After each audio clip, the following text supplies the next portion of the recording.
Now, my Lord, just take that in isolation. That is a question which is designed, which in fact goes to the very heart of the purpose of the grant. You are seeking the benefit of the SRD grant.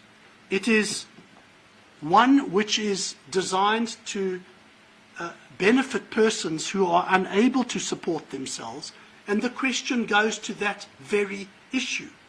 The second question is, how much money did you receive the last month, including gifts, assistance from anyone, donations, dividends, earnings from formal or informal employment, but excluding the 350 Rand grant?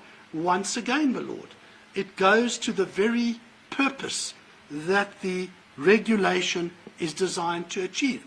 And it covers both regular and obligatory payments, as our learned friends suggest is permissible, but it goes wider than that to include gifts, assistance from anyone, donations, etc. And again, my Lord, just looking at these questions in isolation, one would be very hesitant to suggest that they are somehow improper in serving the very underpinnings of the social grant system. But, as my learned friend correctly conceded, this attack is linked to the previous attack, because, so our learned friends contend, it is intended to elicit disclosure of payments which they say do not constitute income or financial support. Again, as I understand it, my learned friend accepts that if they are incorrect in their interpretation of those terms, then this attack axiomatically fails. So, my Lord, we would submit that indeed our learned friends are mistaken in the interpretation of the terms. If we are correct in that regard, then the attack on the questions must likewise inevitably fail. Then there is the attack on bank and database verification. My Lord, I address this in paragraph 7 of my note, and your Lordship knows that the regulation provides that for purposes of determining whether an applicant has insufficient means, SASA may use a proxy means test consisting of checks against databases that may indicate income or alternative assistance and verification of insufficient means with banks. Now again, just take that in isolation. Those are verification measures which manifestly are designed to investigate whether a particular individual is eligible for the grant. If one adopts a common sense perspective, that must be self-evident. We have in this country a massive scheme, truly massive scheme, for the provision of social grants affecting millions of recipients. The scheme involves billions of rands in a country with huge financial demands and in a depressed economy. For any scheme of this sort, there is the ever-present risk of abuse, and to identify those who genuinely qualify and those who do not, the system must have verification procedures. And that is precisely what these particular regulations permit. And respectfully, my Lord, our learned friends' contentions to the contrary are surprising. The core argument, as we understand it, which is advanced by the applications, is that the use of database verification is inappropriate because there is a risk of error, and a similar argument is advanced in relation to bank verification, and that there are other methods to achieve the same results. They also say that the discretion conferred is impermissibly ill-defined. But there is a cut-through answer to this, my Lord. And this is one of the instances in which the wide appeal really is the answer. Once there is a wide appeal and an error arises in any of the verification methods that are used, that can be corrected on appeal. So if your Lordship accepts that proposition, then with respect, even if there were merit in the attack, it effectively falls away because any errors can be corrected in the wide appeal. But, my Lord, what these regulations are about, in truth, is the utilization of certain obvious means of verification by reference to databases or banks. And there doesn't appear to be any debate, nor we submit could there be, that they are legitimate methods to determine the existence or otherwise of insufficient means. Indeed, our learned friends say, and I give your Lordship the reference in 7.5 of my note, and I quote from their heads, the applicants do not oppose database verification in principle, but only its implementation in relation to the SRD grant in light of the high degree of inaccuracy and levels of errors confirmed by the respondents. And, my Lord, in relation to bank verification, they say something similar. They say, and again I quote, the evidence confirms that the bank verification process, like database verification, is prone to erroneously excluding eligible applicants. And I've given your Lordship the reference. So the objection is not to the principle. The objection is to the manner of its implementation. But, my Lord, we submit that that approach is incorrect for two reasons. I give you this, my Lord, in 7.6.1 and 2 of my note. The first reason, and I'm quoting now from a decision of the Constitutional Court, which says, any power vested in a functionary by the law, or indeed by the Constitution itself, is capable of being abused. That possibility has no bearing on the constitutionality of the law concerned. The exercise of the power is subject to constitutional control, and should the power be abused, the remedy lies there and not in invalidating the empowering statute. Now, my Lord, that was said in the context of primary legislation. The principle, of course, is axiomatic in the case of subordinate legislation. So that's the first answer. There is no objection in principle. The objection is to the manner of its implementation. That is not a basis for invalidating the regulations. The second answer, my Lord, is, and again I quote from a number of cases, but the point is that where an Act of Parliament confers an administrative power, there is a presumption that it will be exercised in a manner which is fair in all the circumstances. Now, it's really a facet, if you like, of the first principle that I have advanced. The first is you can't assume abuse of power, and the second is that if power is abused, that is not a reason for invalidating the legislation. And once our learned friends concede that there is no objection in principle to those verification methods, the attack must fail. My Lord, then there is the attack on Regulation 2, subsection 3. It's what our learned friends call the absence of conflict resolution. My Lord, it's in paragraph 8 of my note. It is addressed in our learned friends' heads, very briefly. It was alluded to and little more in our learned friend's oral argument. But there is a legal answer to it, my Lord. What the regulations do is they identify a number of relevant factors which have to be taken into account. Our learned friend's complaint is, well, what happens when these factors might be at odds with each other? Well, the law provides that answer. And my Lord, I give it to you in paragraph 8.2, and it is this. The official is directed to consider a number of relevant factors in order to come to a decision on eligibility.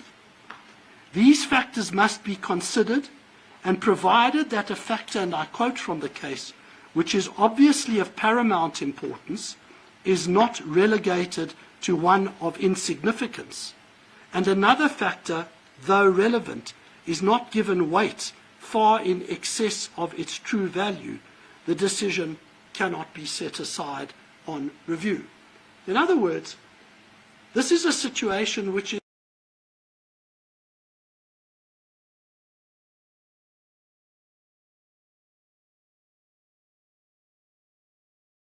a range of factors which have to be considered. Your Lordship will know that very frequently a statute is silent on what factors must be taken into account, and then the courts, through a process of interpretation, are able to identify what is irrelevant and what is irrelevant. Here it's the opposite. Here, what is relevant has been identified, and it is left to the decision maker to give appropriate weight, provided that the ultimate outcome is a reasonable one. And my Lord, if it is not a reasonable one, or in the sense of a wrong decision, once again, that can be corrected in the wide appeal, and the regulations do not fall to be set aside. My Lord, then there is the attack on Regulation 5.3a. It's the question relating to payment subject to available funds. My Lord, I address this in paragraph 9 of my note. The regulation, my Lord, does make clear that the payments are limited to the amount appropriated in the relevant budget. What our learned friends say is that they contend that this is irrational or arbitrary, because if the money runs out, parties who would otherwise be eligible would not receive their grant. Now, my Lord, that is indeed the potential outcome if the money were to run out. But, my Lord, that outcome is not irrational nor arbitrary. In fact, it is the logical conclusion of what would hypothetically occur if the money did run out. Now, my Lord, what we do point out, or what Treasury points out, is this is a highly speculative attack, because historically this has never happened, and there is a sense in which, if I could put it this way, my Lord, there is a sense in which there is an implied term of every beneficial disposition made by the state, whether it's a social grant or anything else that sounds in money. And the implied term, and I'm using that phrase loosely, the implied term is that it will always be available, provided the money doesn't run out. If the money were to run out, one would have, I suppose, what can best be described as a fiscal crisis. But it's a speculative attack. It's an attack which is one that ought not to bother your Lordship. It's unlikely to occur. But if the money in any kind of situation of a beneficial grant were to run out, that is the consequence. And it would precipitate a crisis. There's no doubt about that. My Lord, then we come to prayers 17A and B. Those relate to the income threshold and the value of the grant. That is the question that I said I would come back to when your Lordship raised it with me. So what we have here, and my Lord, I addressed this in paragraph 10 of my note, these attacks go to the value of the grant, now at 370 Rand, and the threshold now at 624 rand. And at the core of this attack is the contention that neither the current value of the grant nor the threshold value have been progressively realized because neither have kept pace with inflation. The consequence is, so say our learned friends, and I quote from their heads, that the current value of the SRD grant is much lower today than it was in 2020. And, my Lord, in similar vein, it is contended that the value of the grant did not keep pace with the states or Stats SA's official NPLs, national poverty levels, including the food poverty line. So the attack on these two regulations is directly linked to the relief sought in prayers 18 to 21, in which our learned friends seek the court-supervised plan. But the relief is all linked to the proposition that because of the failure to keep pace with inflation or to keep up with Stats SA's official NPLs, that there has been a retrogression and therefore a failure of progressive realization. And, my Lord, that it is linked to prayer 18 is clear.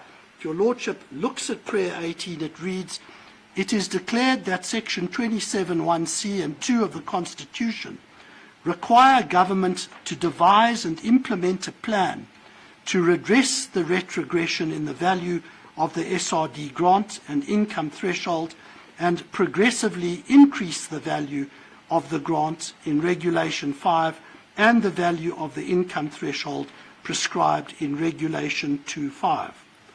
So, if the attack on the grant value and income threshold fail, it would follow that the relief in prayers 18 to 21 must likewise fail. I don't understand our learned friends to suggest otherwise. The two are inextricably linked.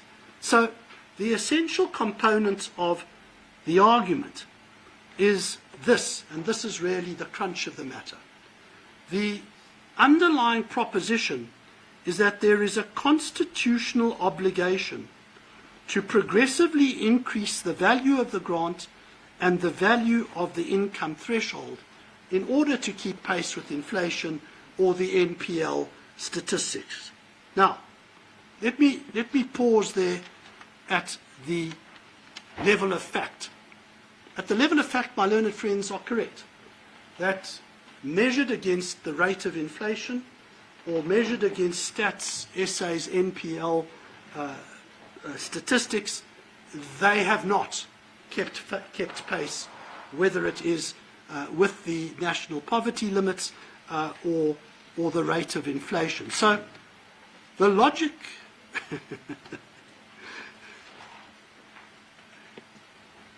the Lord, I'll turn on my torch if your Lordship wants me to continue. I don't know about the record. Ah.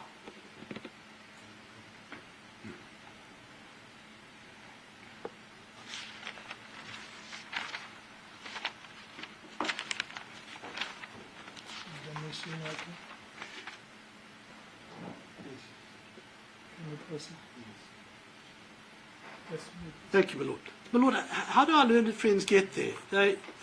This is the logic of their argument. They say, my Lord, I capture this in 10.6 and following. They say the SRD grant has not increased, save for the 20 Rand increase this year. The SRD grant and threshold level has not kept up with inflation or Stats SA's NPLs. Therefore, the SRD grant value and threshold levels are worth less than they were when they were introduced. We do not dispute that. And then the conclusion is the consequence of the retrogression in value is a breach of the obligation, in the words of Prayer 18, to progressively increase the value of the grant in Regulation 5 and the value of the income threshold in Regulation 2.5. So, my Lord, let's be absolutely clear on what this argument entails. On this argument, if it is correct, not only the SRD grant, but indeed every grant would have to be progressively increased in value to keep pace with inflation, or run the risk of being struck down as being in breach of Section 27 of the Constitution. That is the stark and unavoidable and inescapable reality of our learned friend's argument. You keep pace with inflation, or you fall foul of the Constitution. My Lord, respectfully, that is a deeply flawed argument for two reasons. First, it makes a complete nonsense of the requirement of available resources. Indeed, my Lord, it eliminates any inquiry into available resources altogether.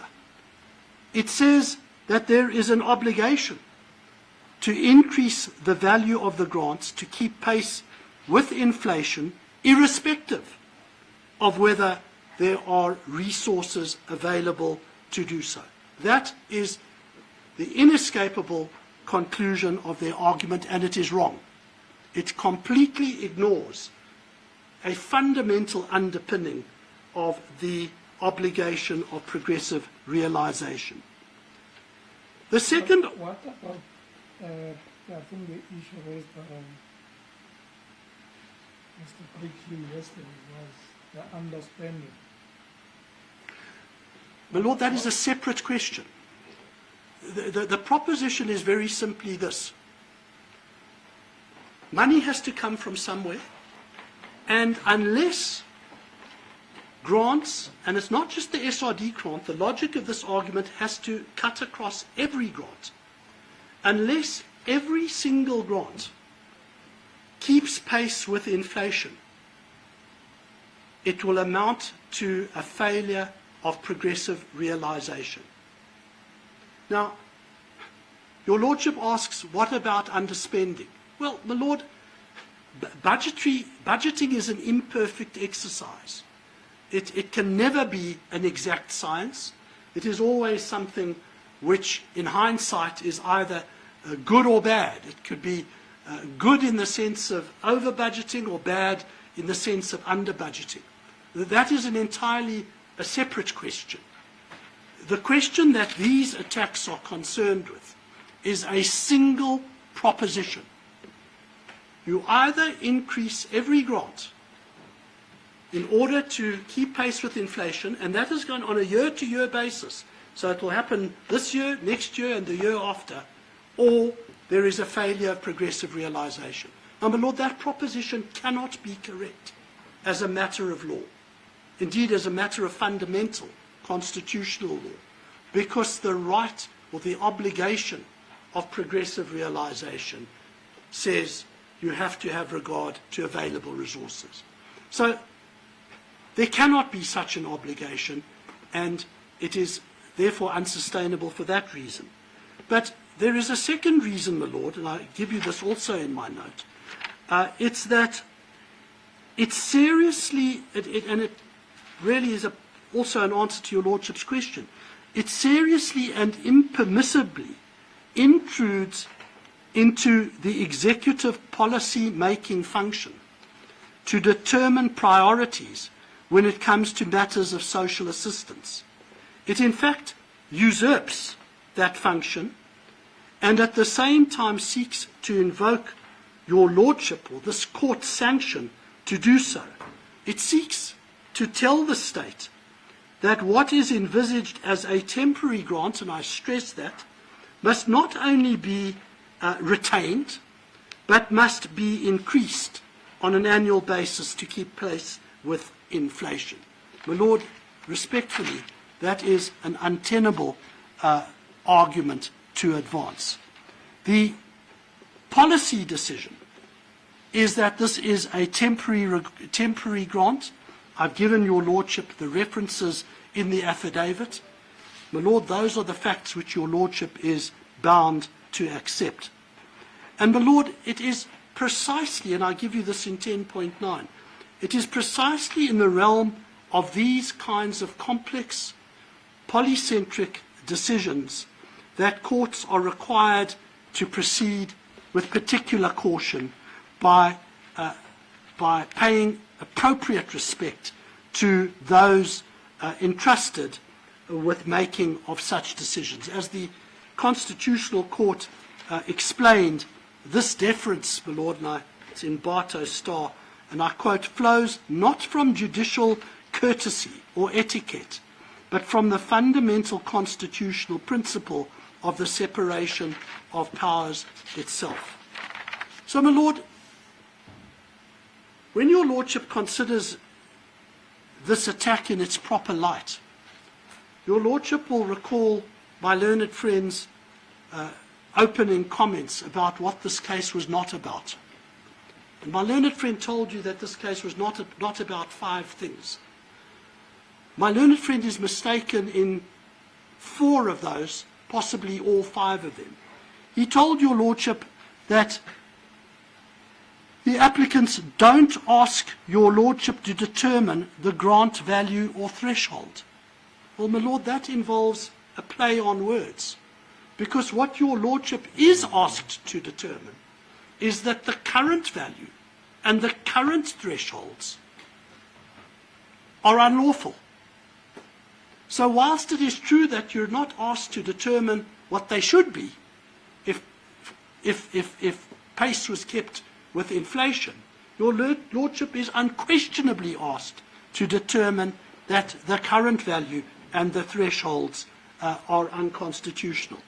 My learned friend said, your Lordship is not asked how much can or should the state budget for the SRD grant. That's not correct. Your Lordship is asked to declare these regulations to be unconstitutional, precisely because, if your Lordship accepts our learned friend's argument, the state has not budgeted enough for those grants because they haven't kept pace with inflation. Your Lordship was told that you are not asked whether government can raise money from other sources. Well, once again, my Lord, that is a mere play on words. If your Lordship determines and makes an order that these grants are invalid and unconstitutional, and that the state is under an obligation to progressively realize them, to increase their value, to keep pace with inflation, your Lordship is manifestly telling the government, albeit indirectly, that they have to raise money from other sources in order to do so.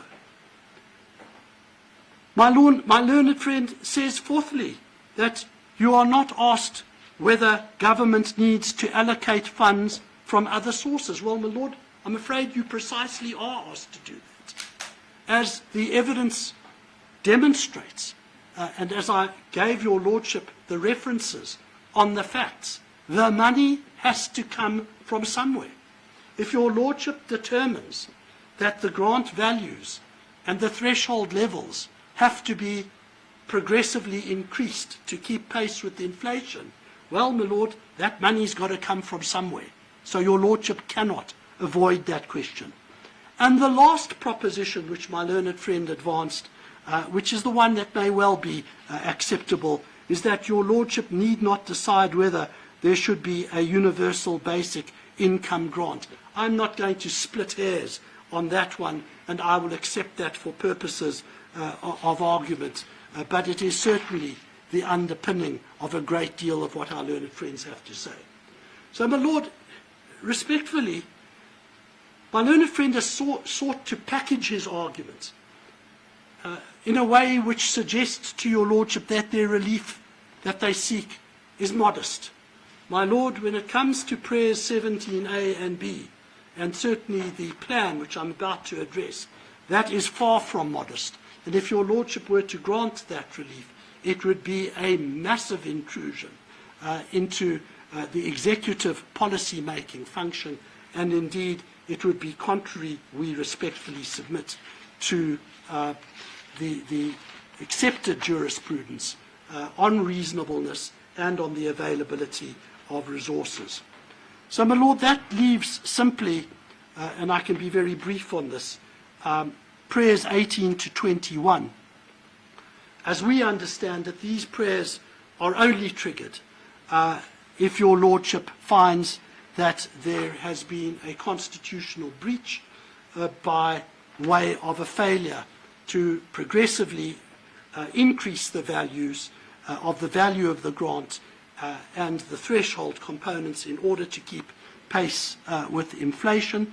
We have submitted to your Lordship that that is not a competent constitutional attack, and if we are correct in that regard, then prayers 18 to 21 fall away in any event. But, my Lord, should your Lordship, despite my submissions, be tempted to go down that road, my learned friend says to your Lordship, oh, this is a stock standard form of relief in cases like this. My Lord, that's an exaggeration. I don't suggest to your Lordship that structural interdicts are impermissible, but I do suggest to your Lordship that they are exceptional and they are confined to cases which are appropriate. And, my Lord, I would respectfully submit to your Lordship that, again, under the guise of reasonableness, our learned friends in the prayers identify a whole range of factors which have to be taken into account in any plan that is developed were your Lordship so to order. And it's coupled with an entitlement to come back to court on these papers as supplemented. But Lord, just bear in mind what that means. What that means is if your Lordship were to do this, and the outcome of the plan were that there was either no or insufficient regard had to one of those particular factors, we will be litigating that once again. Now, it's that kind of prescriptive formula which is inappropriate. And, my Lord, I give you the reference in 11.2 to why that is the case, and it's a decision, again, of the Constitutional Court in ETV versus the Minister of Communications, where, again, and I should tell you, my Lord, I was the one to blame in that case because I represented the client who asked for an intrusive order of this sort. But I learnt my lesson. The court said this: the broader relief sought would ineluctably require this court to dictate to the minister that certain nuanced and specific steps must be taken. This would be tantamount to substitution, which would not only be inappropriate under the circumstances of the matter, but would also go beyond the scope of justice and equity, and would violate the separation of powers. Now, my Lord, I accept that the facts of that case were different. It's the principle that I'm seeking to advance to your Lordship, is that if your Lordship were to take the drastic step of telling the state to go and formulate a plan, not just any plan, it's a plan which requires the adjustment of the grant value and the threshold level to keep up with inflation. That's what you're asked to do. If your Lordship is tempted to go down that route, then it is respectfully one which your Lordship should leave entirely to the executive and not purport to dictate to the executive what factors are and are not relevant. And, my Lord, can I just say something? I've got one brief submission on costs and then I'm done. There is a debate about the time that would be required to do this. And on the one hand, you've got a suggestion of 2 months, and on the other hand, 2 to 3 years. Now, both of those might be extreme, my Lord. What I would suggest, my Lord, and obviously this is entirely in your Lordship's discretion, is that a period of 2 months to formulate something like this, which I stress, my Lord, has an inevitable knock-on effect, firstly, on every other grant, because the underlying proposition is, and I repeat, failure to keep pace with inflation is a breach of the obligation of progressive realization. So it would be a plan that has to encompass all 8 of the grants, firstly. And secondly, the obvious point to which our learned friends respectfully pay lip service, the money has to come from somewhere. To suggest that this can be done in 2 months is derisory. I don't suggest that 3 years is realistic either. But, my Lord, your Lordship would my Lord, can I give you an analogy? And this is, my learned friends will not dispute this because both of them, all 3 of them, have been in numerous constitutional court cases. When the Constitutional Court strikes down legislation and imposes an order of suspension in order to give Parliament the opportunity to correct the defect, the standard period that the Constitutional Court grants Parliament to do that is 2 years. And, my Lord, that is absolutely standard.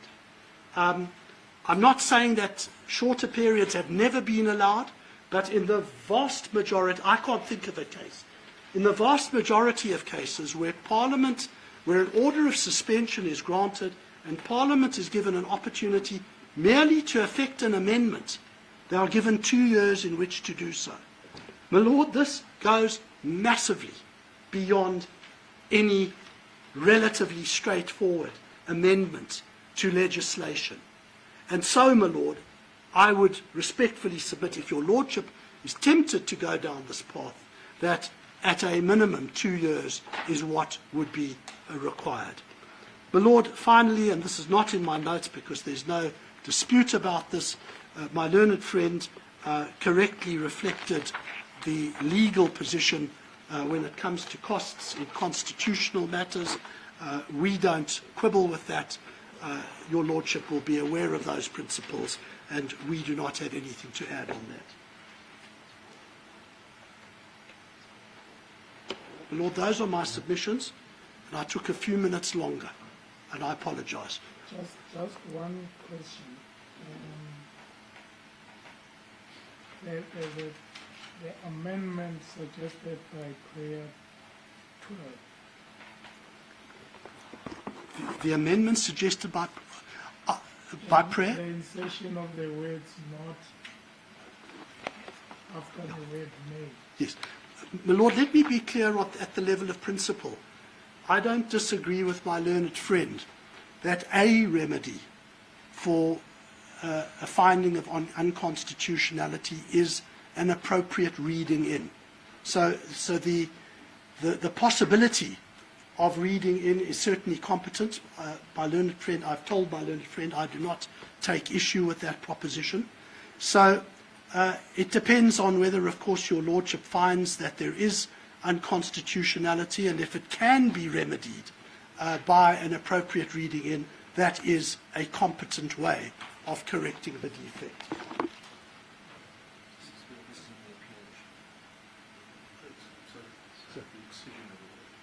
Yes, but Lord, can I say that reading in applies as much to excising a word. It's a form of severance, which the Constitutional Court has also recognised in appropriate circumstances. I beg your Lordship's pardon.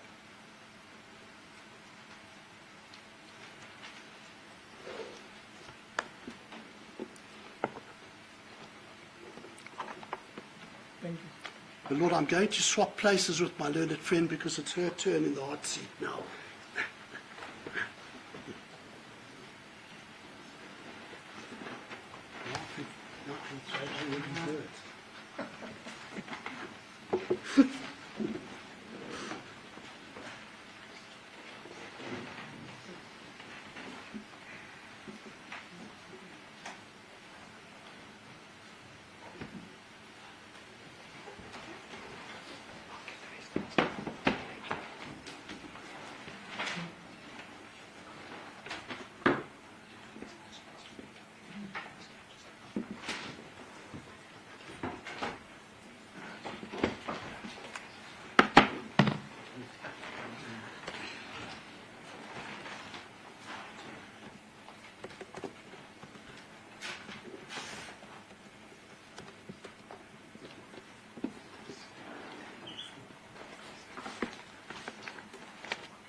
May it please the court.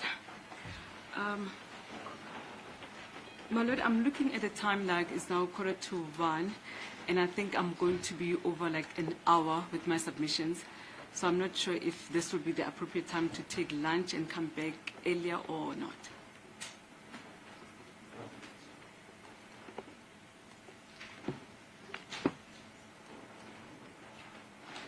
You come back what time? At 3 o'clock?